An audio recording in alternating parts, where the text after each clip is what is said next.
Hello food lovers, welcome back to Rani's cooking style. నేను మీ రాణి ఎర్రంశెట్టి.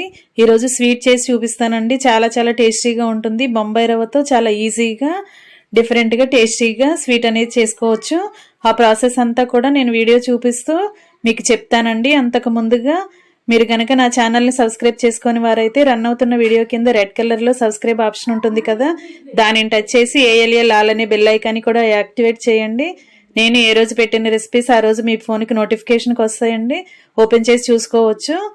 అలాగే మీరు వీడియోని స్కిప్ చేయకుండా చూడండి. లాస్ట్ వరకు చూస్తేనే ఆ ప్రాసెస్ అంతా కూడా మీకు క్లియర్గా అర్థమవుతుంది. అలాగే మీ ఫ్యామిలీకి కూడా సర్వ్ చేయడానికి ఈజీగా ఉంటుందండి. కుక్ చేసి సర్వ్ చేయడానికి ఈజీగా ఉంటుంది. లేకపోతే మీకు అర్థం కాదండి. వీడియోని మాత్రం స్కిప్ చేయకుండా లాస్ట్ వరకు చూడండి.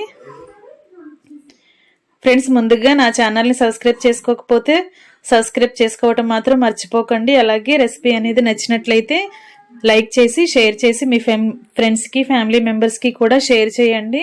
చూడండి, మీకు స్వీట్ వీడియోలో చూస్తుంటేనే చాలా చాలా క్లియర్గా తెలుస్తుంది కదండి. చాలా జ్యూసీగా చక్కగా ఉంటుందండి, కమ్మగా ఉంటుంది.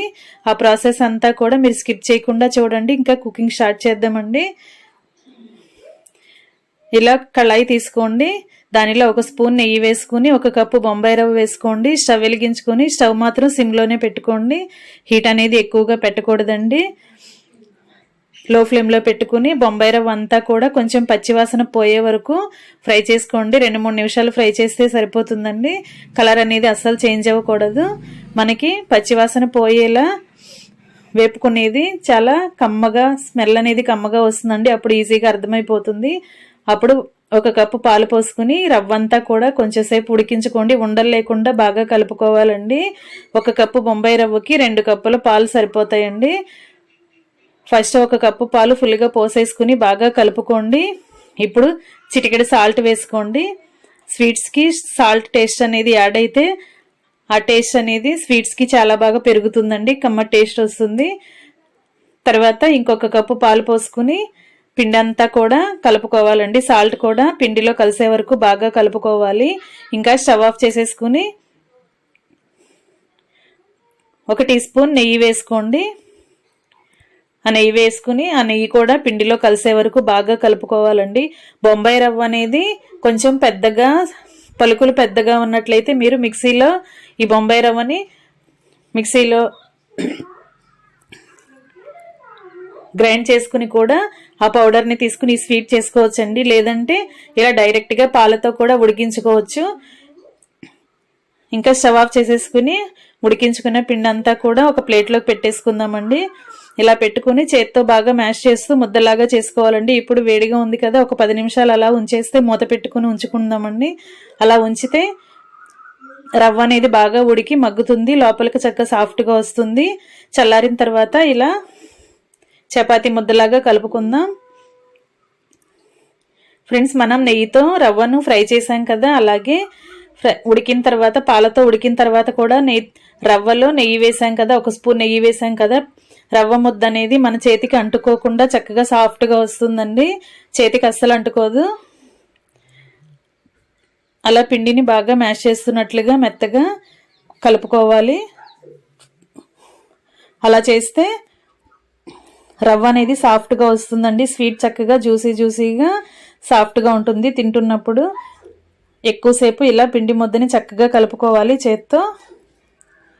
మొత్తం కలుపుకున్న తర్వాత మనకి ఏ సైజులో మనం స్వీట్ అనేది చేసుకోవాలనుకుంటున్నామో ఆ సైజులో బాల్స్ చేసుకోండి. కొంచెం కొంచెంగా పిండిని తీసుకుని ఇలా బాల్స్ లాగా చేసుకుని ఒత్తుకోవాలండి.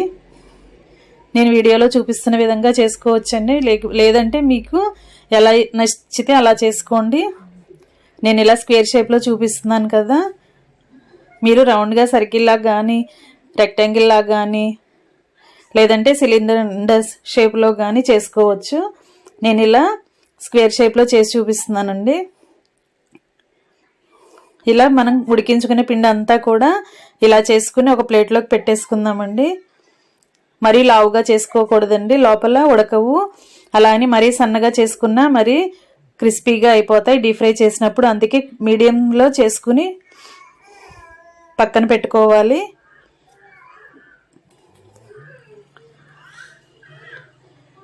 ఇలా మనం కలుపుకున్న పిండి అంతా కూడా ఇలా చేసుకుని ఒక ప్లేట్లోకి పెట్టేసుకోవాలండి.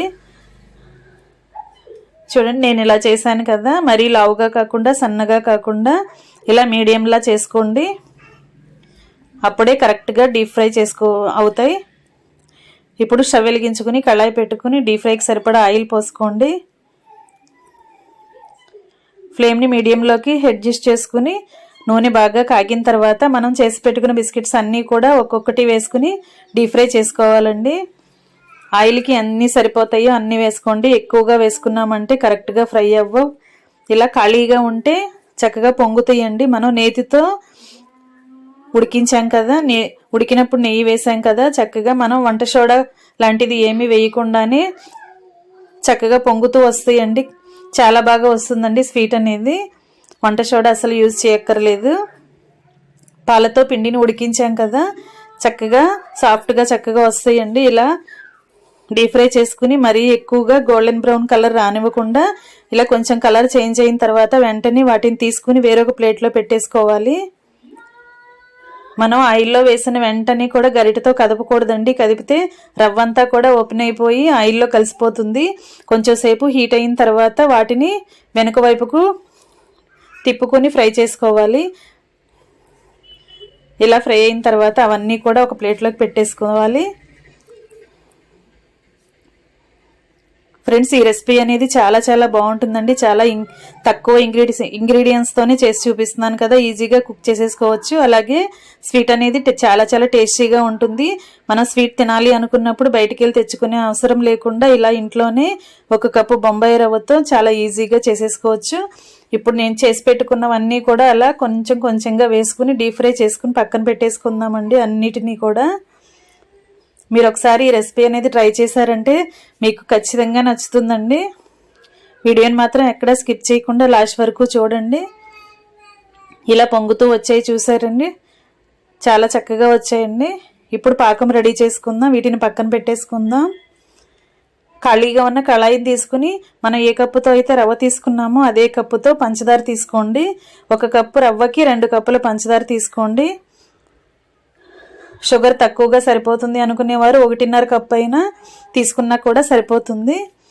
కళాయి మాత్రం ఖాళీగా వెడల్పుగా ఉండాలండి. అప్పుడే స్వీట్ అనేది ఊడకుండా కలిసిపోకుండా పాకంలో కలిసిపోకుండా చక్కగా వస్తుంది. ఇప్పుడు 1 కప్పు పంచదారకి 2 కప్పుల వాటర్ అండి. నేను 2 కప్పులు పంచదార తీసుకున్నాను కదా, 4 కప్పులు వాటర్ పోసుకోవాలి. ఇలా వాటర్లో పంచదార అంతా కూడా కలిసే వరకు బాగా కలుపుకుని ఈ కళాయిని స్టవ్ మీద పెట్టుకుని ఉడికించుకుందామండి. పాకం అనేది ఎక్కువగా చిక్కగా రాకూడదు. తీగ పాకం లాగా గులాబ్ జామ్ పాకం ఉంటుంది కదా, తీగ పాకం లాగా పలుచగా వస్తే సరిపోతుంది. అలా వచ్చిన తర్వాత 1 టీ స్పూన్ యాలకుల పొడి కూడా వేసుకుని స్టవ్ ఆఫ్ చేసేసుకుని మనం డీప్ ఫ్రై చేసుకున్న బొంబాయి రవ్వ బిస్కెట్స్ అన్నీ కూడా ఆ పాకంలో వేసేసుకోవాలండి. స్లోగా వేసుకోవాలండి. ఇలా వేసుకున్న తర్వాత ఒక్కొక్కటి వెనక వైపుకు కూడా టర్న్ చేసుకుని ఆ పాకం అనేది వీటిలోకి వెళ్ళే వరకు కూడా అలా ఒకసారి కలుపుకొని పక్కన పెట్టేసుకుందామండి. ఎక్కువగా కలుపుకున్నట్లయితే అవన్నీ కూడా కలిసిపోతాయి, పాకంలో కలిసిపోతాయి, స్వీట్ అనేది కరెక్ట్గా రాదు. అలా ఒక్కొక్కటిగా స్లోగా టర్న్ చేసుకుని ఒక అరగంట సేపు మూత పెట్టుకుని పక్కన పెట్టేసుకుందామండి. ఆ పాకం అంతా వాటిలోకి వెళ్ళి అవి అబ్జర్వ్ చేసుకుని చక్కగా జ్యూసీగా చక్కగా వస్తుందండి స్వీట్ అనేది. ఇంకా ఒక అరగంట తర్వాత తీసి చూసినట్లయితే ఇలా వచ్చాయి కదా. ఇంకొకసారి వెనక వైపు కూడా పెట్టుకుని అటువైపు కూడా పాకంలో ములిగేలా కలుపుకొని సర్వ్ చేసుకోవటమేనండి. చూడండి జ్యూసీగా ఎంత బాగా వచ్చాయో. ఇంకా సర్వింగ్ ప్లేట్లోకి తీసేసుకుందాం. ఎంతో టేస్టీగా ఉండే బొంబాయి రవ్వ స్వీట్ రెడీ అయిపోయింది. Thanks for watching. నేను మీ రాణి ఎర్రంశెట్టి.